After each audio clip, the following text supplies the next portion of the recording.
నమస్తే welcome to V digital news నేను మీ శ్రీలత ముందుగా హెడ్లైన్స్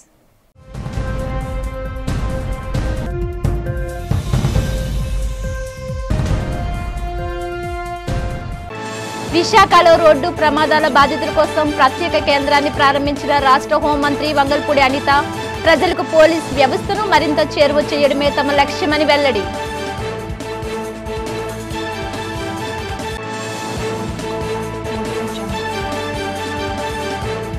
ఆంధ్ర విశ్వవిద్యాలయంలో అట్టహాసంగా జరిగిన పూర్వ విద్యార్థుల సమ్మేళనం వేవ్స్ 2024 కార్యక్రమానికి గౌరవ అతిథిగా పాల్గొన్న రాష్ట్ర మంత్రి నారా లోకేష్.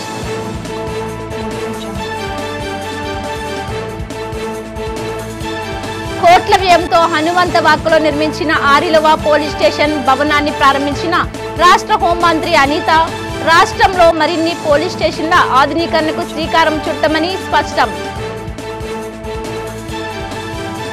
విశాఖ పోర్ట్లో కంటైనర్ డ్రగ్స్ విషయంలో కూటమి సర్కార్పై మండిపడ్డ రాష్ట్ర మాజీ మంత్రి గుడివాడ అమర్నాథ్ చంద్రబాబు తప్పుడు ప్రచారాలు మానుకోవాలని హితవు. ఇక డీటెయిల్స్ చూస్తే ప్రజలకు పోలీస్ వ్యవస్థను మరింత చేరువ చేయడమే తన ప్రభుత్వ లక్ష్యమని రాష్ట్ర హోంమంత్రి వంగల్పూడి అనిత తెలిపారు. నగర పోలీస్ కమిషనర్ హాల్లో జరిగిన కార్యక్రమంలో విశాఖ రోడ్డు యాక్సిడెంట్ బాధితుల సహకార కేంద్రాన్ని ఆమె ప్రారంభించారు.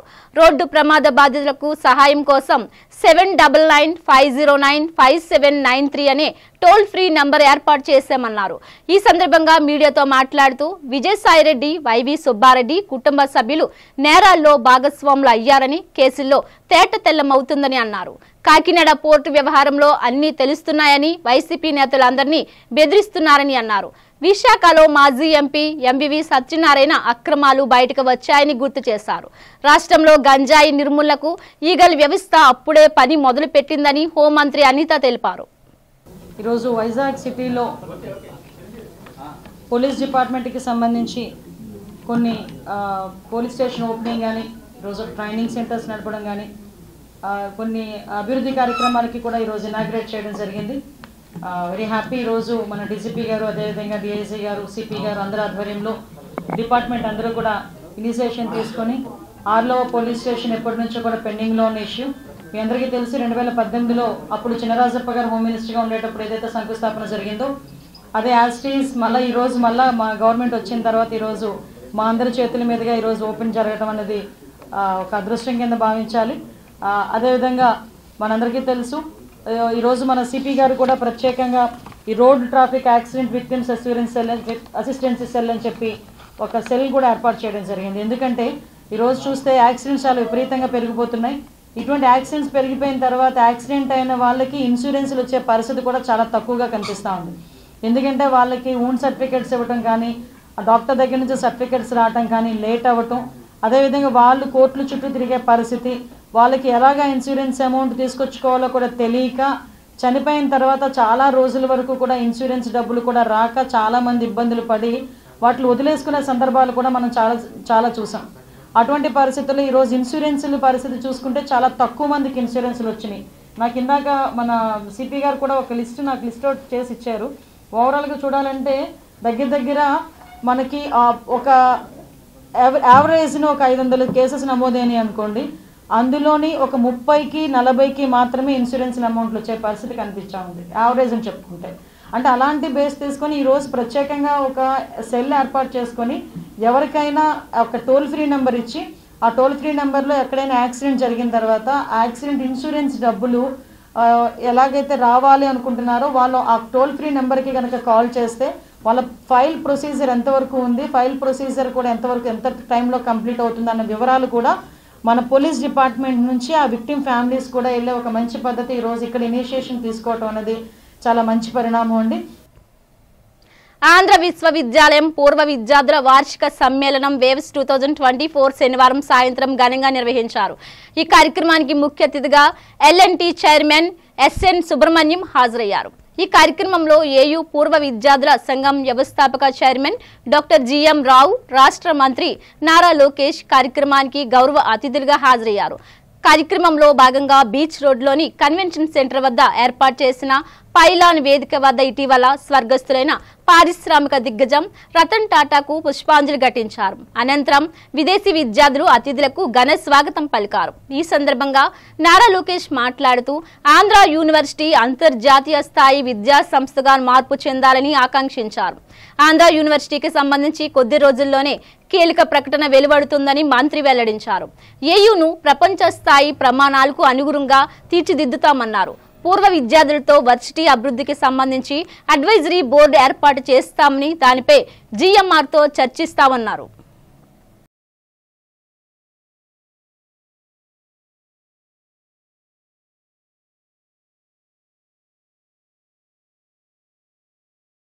I envision Andhra University to not just reclaim the past glory, but to surpass by being a world-class institution of great learning, by becoming one among the top best universities, not only in India, but among the top 100 in the world.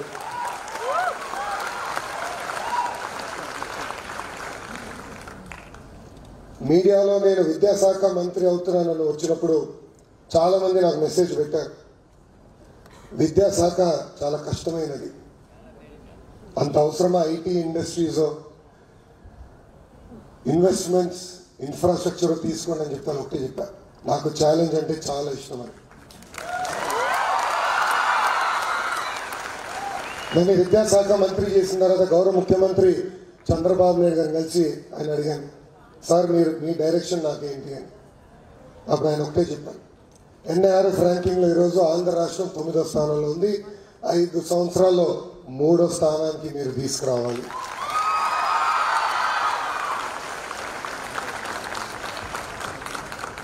Andhra రాష్ట్రంలో మన అనేక ప్రభుత్వ యూనివర్సిటీలు ఉన్నాయి.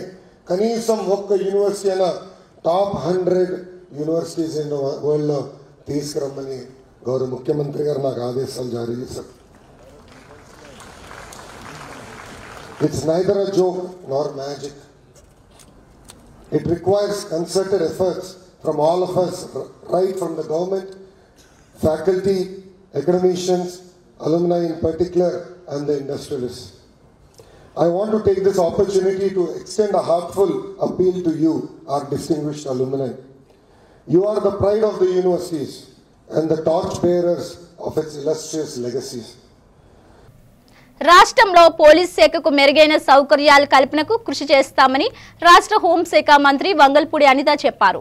హనుమంతవాక వద్ద 17 గదులతో విశాలంగా నిర్మించిన Arilova police station నూతన ప్రాంగణాన్ని రాష్ట్ర డీజీపీ ద్వారకా తిరుమలరావుతో కలిసి హోంమంత్రి ఆదివారం ఉదయం ప్రారంభించారు. ఈ సందర్భంగా మంత్రి మాట్లాడుతూ ఈ భవనంలో ఏసీపీ కార్యాలయం నిర్మాణం కోసం అదనపు అంతస్తు నిర్మించడానికి 2.5 కోట్ల నిధుల మంజూరు కోసం ప్రభుత్వం దృష్టికి తీసుకెళ్తానన్నారు. ఆరిలోవా పోలీస్ స్టేషన్ వసతి లోపంతో ఎంతకాలంగా దయనీయ పరిస్థితిలో ఉండేదని ఇప్పుడు విశాల భవనంలోకి మారడం సంతోషకరమన్నారు. తూర్పు నియోజకవర్గం శాసనసభ్యుడు వెలుగుపూడి రామకృష్ణబాబు మాట్లాడుతూ ఈ పోలీస్ స్టేషన్ వద్ద మెరుగైన రహదారి నిమిత్తం జీవీఎంసీ నుండి ₹1 కోటి మంజూరుకు కృషి చేస్తానన్నారు. నగర పోలీస్ కమిషనర్ శంకబ్రత బాగ్చి, ప్రభుత్వ whip MLC Chiranjeevi Rao, DIG Gopinath, DCP Ajit, ACP Annapu Narasimhamurthy, CI Malleswara Rao, police ఉన్నతాధికారులు, 10వ వార్డు కార్పొరేటర్ రామలక్ష్మి పాల్గొన్నారు.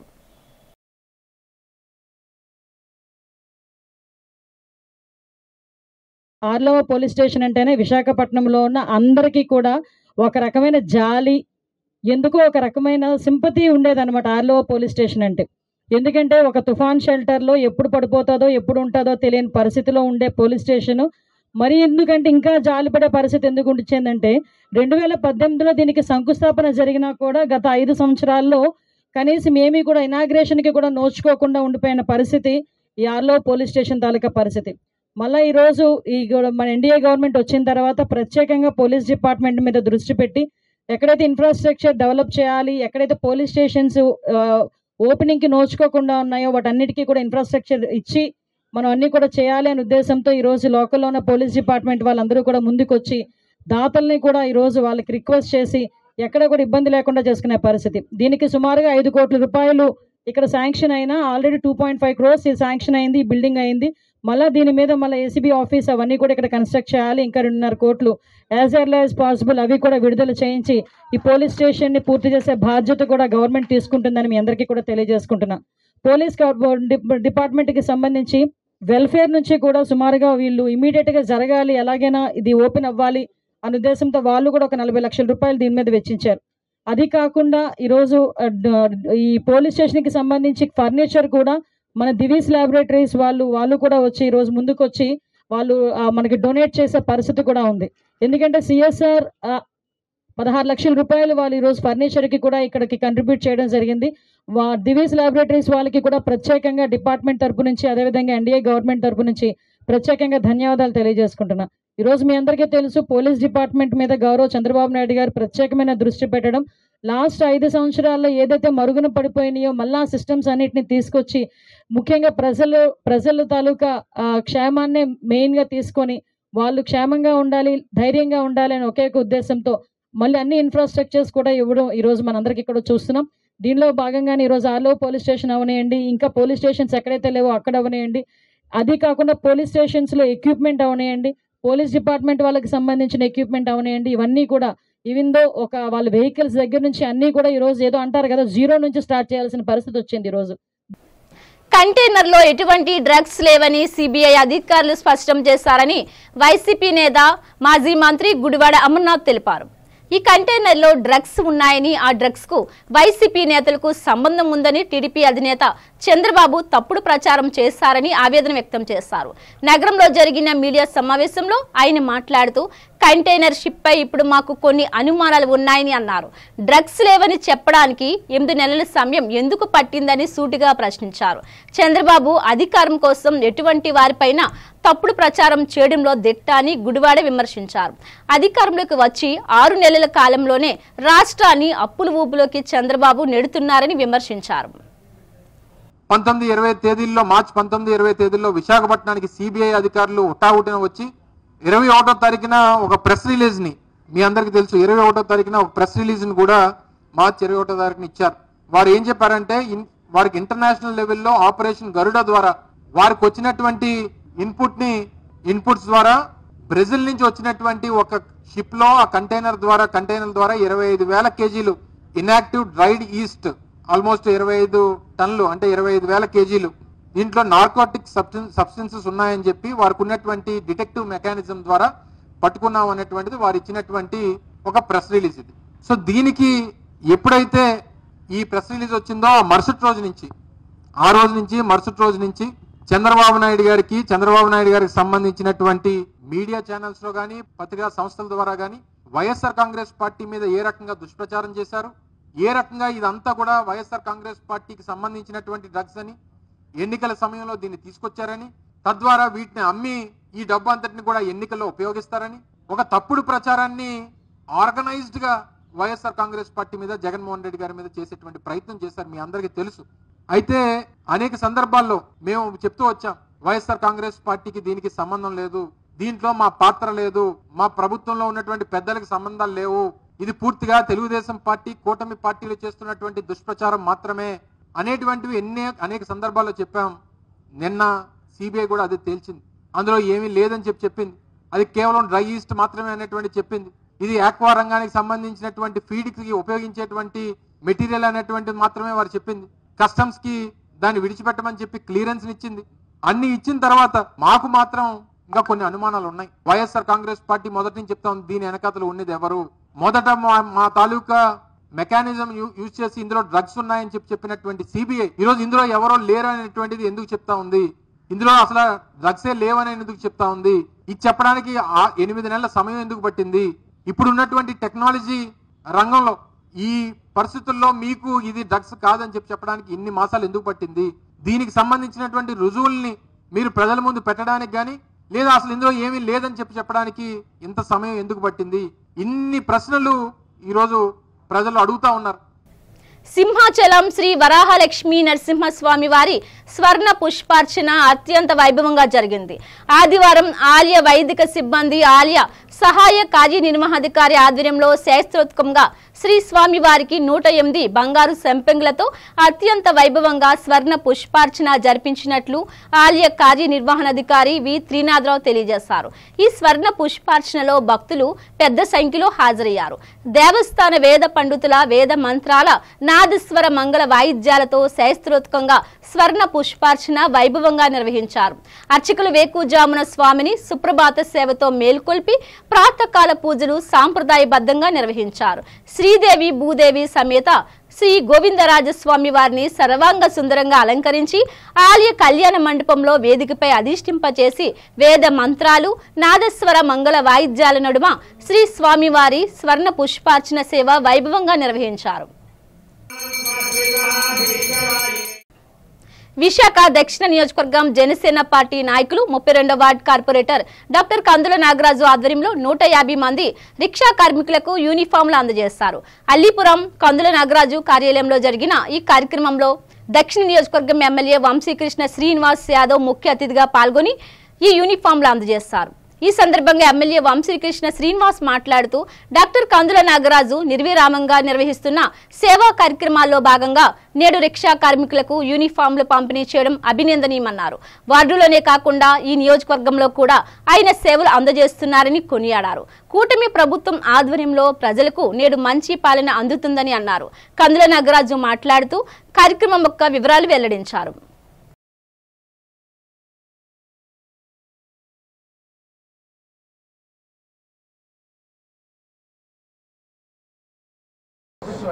కందుల నాగరాజు గారి ఆధ్వర్యంలో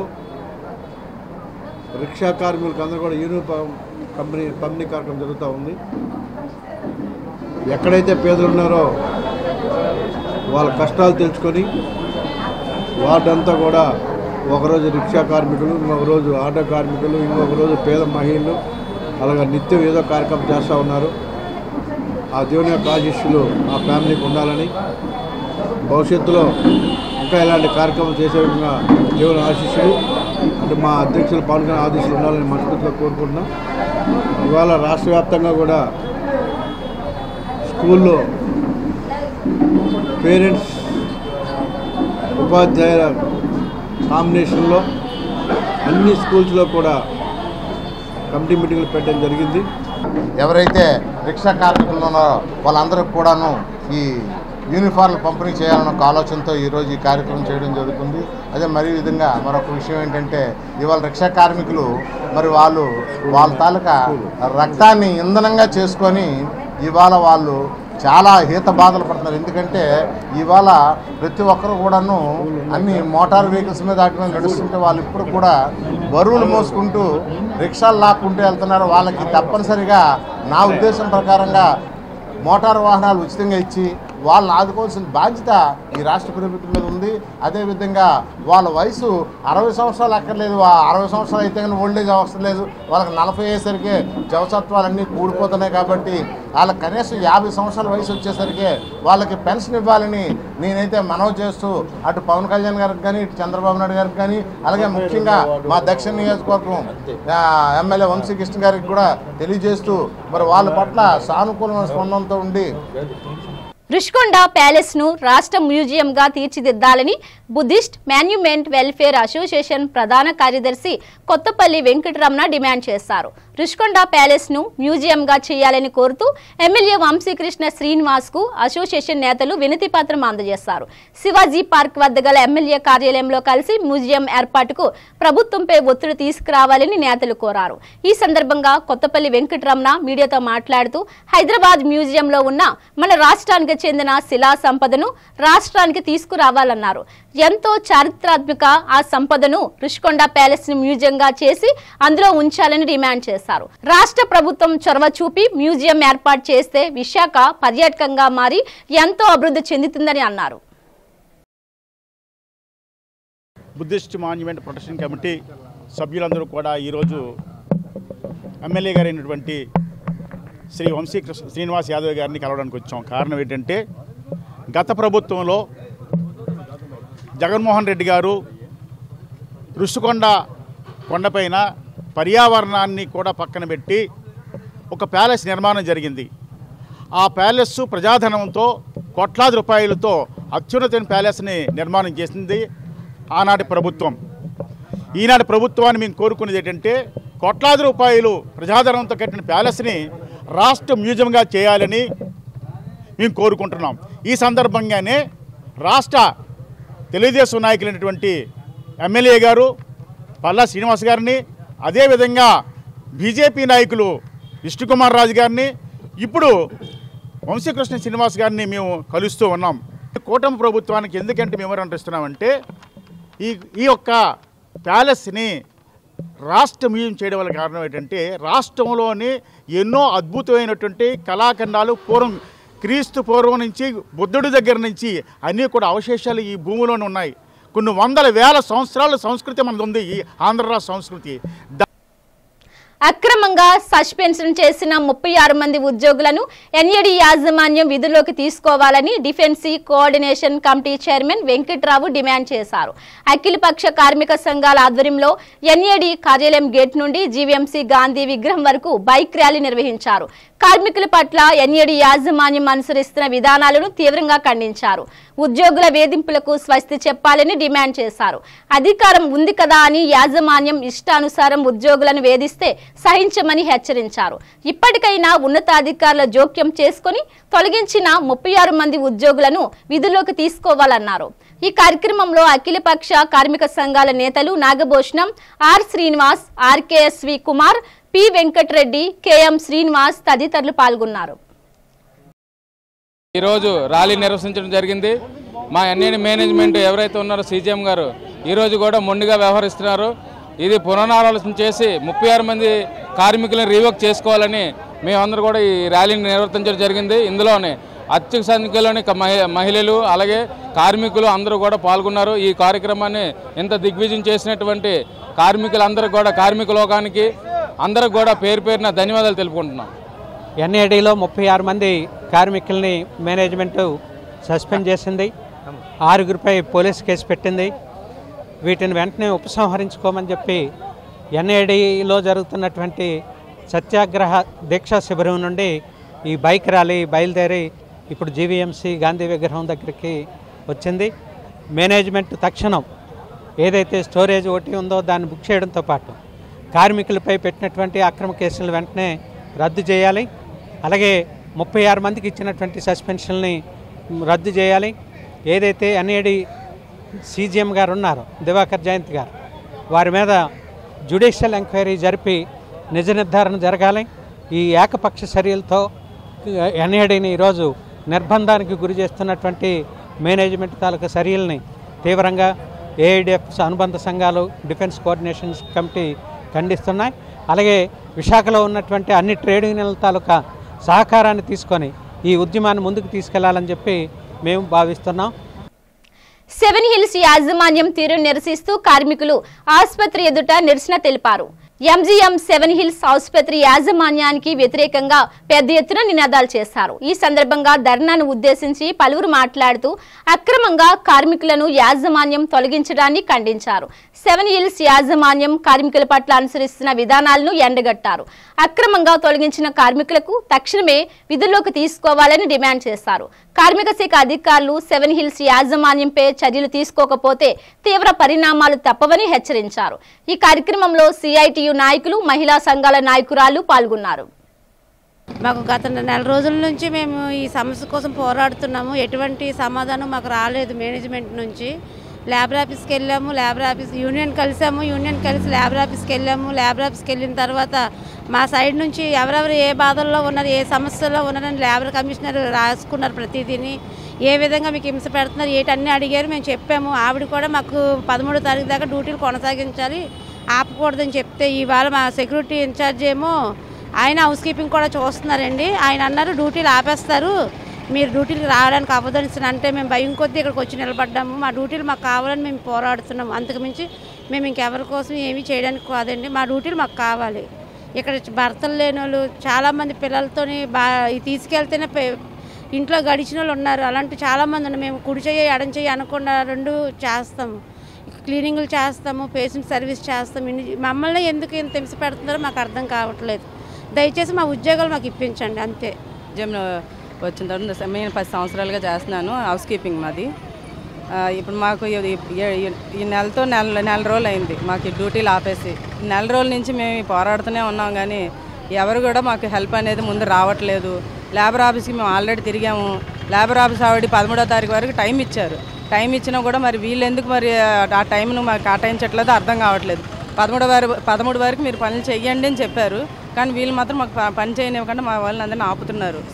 సెక్యూరిటీలు అందరూ, హెచ్ఆర్ డిపార్ట్మెంట్ కూడా. దేనికి పని ఆపుతున్నారో తెలియట్లేదు. మేము దానికోసం ఇక్కడ అందరూ నించున్నాం. మా పోరాటం మేము జరుపుతున్నాం. మాకు ఉద్యోగాలు మాకు కావాలి. ఎందుకంటే ఇది తప్ప మాకు ఇంకే బతుకుని మేము బయటకు వెళ్ళి చేయలేము. కాబట్టి మాకు ఈ ఉద్యోగాలు కావాలి.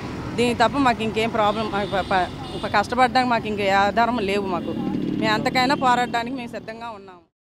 మిషన్ అహం బ్రహ్మస్మి పేరుతో ఆధ్యాత్మిక ఆశ్రమాన్ని ప్రారంభించి తనను సద్గురు మాతగా ప్రకటించుకుని ఆశ్రమాన్ని నిర్వహిస్తున్నారని సత్యనారాయణ తెలిపారు. డాబా గార్డెన్స్ ప్రెస్ క్లబ్ లో జరిగిన మీడియా సమావేశంలో ఆయన మాట్లాడుతూ మధురవాడలో వెలిసిన ఈ ఆశ్రమంలో జరుగుతున్న దురాగతాలను ఆయన వివరించారు. ఆశ్రమానికి వచ్చే వ్యక్తులను మానసికంగా లోబరుచుకొని కుటుంబ వ్యవస్థను చిన్నభిన్నం చేస్తూ స్వప్న సాగిస్తున్న దురాగతాలకు లెక్కలేవని తెలిపారు. ఈ ఆశ్రమంపై సమగ్ర విచారణ జరిపి బాధితులను రక్షించాలని జిల్లా ఉన్నతాధికారులకు సత్యనారాయణ విన్నవించారు. మేమంతా కూడా మిషన్ అహం బ్రహ్మాస్మి, గతంలో మిషన్ తారావిశాల అనే ఆధ్యాత్మిక సంస్థ యొక్క ట్రాప్లో పడి ఆర్థికంగాను మానసికంగాను ఇబ్బందులు పడ్డ వాళ్ళం. తర్వాత కుటుంబ సభ్యులను కోల్పోయిన వాళ్ళము. ప్రస్తుతం మా కుటుంబ సభ్యులు కూడా ఇప్పటికీ కూడా ఆ యొక్క సంస్థ ఆధీనంలో వాళ్ళ యొక్క చెప్పు చేతుల్లో వాళ్ళ యొక్క మాయమాటల్లో ఉన్నారు. ఆ యొక్క సంస్థ యొక్క కార్యకలాపాలు ఏంటి అంటే, ఏదో ఒక ప్రాంతంలో ఆశ్రమం నెపంతో ఒక ఆశ్రమాన్ని స్థాపించి అక్కడ ఆధ్యాత్మిక ప్రవచనాలు చెబుతామని చెప్పేసి వర్క్షాపులు కండక్ట్ చేయడం ద్వారా వచ్చినటువంటి శిష్యులను క్రమక్రమేణా వాళ్ళకు ఆ యొక్క ఆమెను మానసికంగా ట్రాప్ చేసేసి వాళ్ళ యొక్క కుటుంబాలను భార్యాభర్తలను విడదీస్తూ, తర్వాత తల్లి పిల్లలను విడదీస్తూ ఉంది. తర్వాత పిల్లలు ఎడ్యుకేషన్ చేస్తూ ఉంటే ఎడ్యుకేషన్ సిస్టమ్ని ఆపేస్తుంది. తర్వాత మెడిసిన్ వాడొద్దని చెప్పేసి రిస్ట్రిక్షన్ పెట్టడం వల్ల కొంతమంది చనిపోయారు గతంలో ఈ సంస్థలో. తర్వాత ఈ ఒకసారి ట్రాప్లో పడినటువంటి వ్యక్తులు ఆ యొక్క ఆశ్రమం నుంచి బయటపడడానికి చాలా సమయం పడుతుంది. కొన్ని సంవత్సరాలు అక్కడే ఉండిపోతున్నారు. మళ్ళీ తిరిగి సమాజంలో బయట వచ్చేసి బతకడానికి చాలా కష్టపడుతున్నారు. ఆ క్రమంలో చాలా ఇబ్బందులు పడుతున్నారు. కాబట్టి ప్రస్తుతము ఆ సంస్థలో మా యొక్క కుటుంబ సభ్యులు ఉన్నారు. మేము ఎంత చెప్పినా కూడా రావట్లేదు. వాళ్ళు మేము అక్కడ బాగానే ఉన్నాము అని చెప్తున్నారు. ఆ విధంగా మానసికంగా మేము బాగానే ఉన్నాము అని చెప్పేసి మానసికంగా వాళ్ళని మార్చివేశారు. మేము మీ కుటుంబ సభ్యులము, మా దగ్గర ఉండండి, మాతో వచ్చి ఉండండి, మీరు ఏమేమి నేర్చుకోవాలనుకున్నారో నేర్చుకోండి అని చెప్పినా కూడా వినట్లేదు. అంత మాయ చేసేసి ఆమె వాళ్ళని బంధించి వేసింది, మానసికంగా ట్రాప్ చేసేసింది. గతంలో మేము ఆ ట్రాప్లో ఉన్న వాళ్ళమే. మేము సత్యం తెలుసుకొని మళ్ళీ బయట సమాజంలో వచ్చేసి మా జీవనం మేము సాగిస్తున్నాము.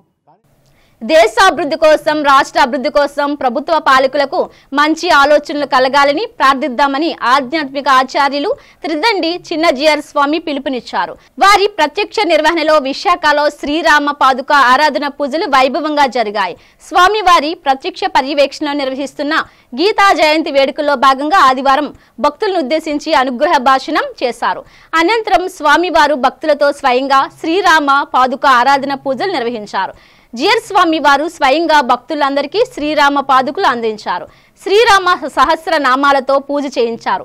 దేశం, రాష్ట్రం అభ్యున్నతి చెందడానికి మన వంతు బాధ్యతగా స్వామిని ప్రార్థించాలన్నారు.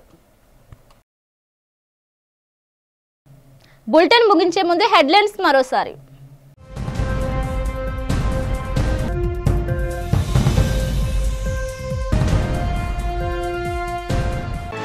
విశాఖలో రోడ్డు ప్రమాదాల బాధితుల కోసం ప్రత్యేక కేంద్రాన్ని ప్రారంభించిన రాష్ట్ర హోంమంత్రి వంగల్పూడి అనిత, ప్రజలకు పోలీస్ వ్యవస్థను మరింత చేరువ చేయడమే తమ లక్ష్యమని వెల్లడి.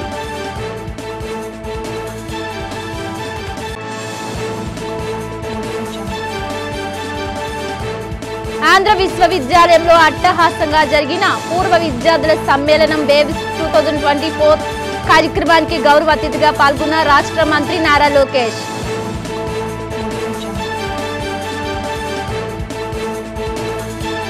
కోట్ల వ్యయంతో హనుమంతవాకలో నిర్మించిన ఆరిలవ పోలీస్ స్టేషన్ భవనాన్ని ప్రారంభించిన రాష్ట్ర హోంమంత్రి అనిత, రాష్ట్రంలో మరిన్ని పోలీస్ స్టేషన్ల ఆధునీకరణకు శ్రీకారం చుట్టమని స్పష్టం.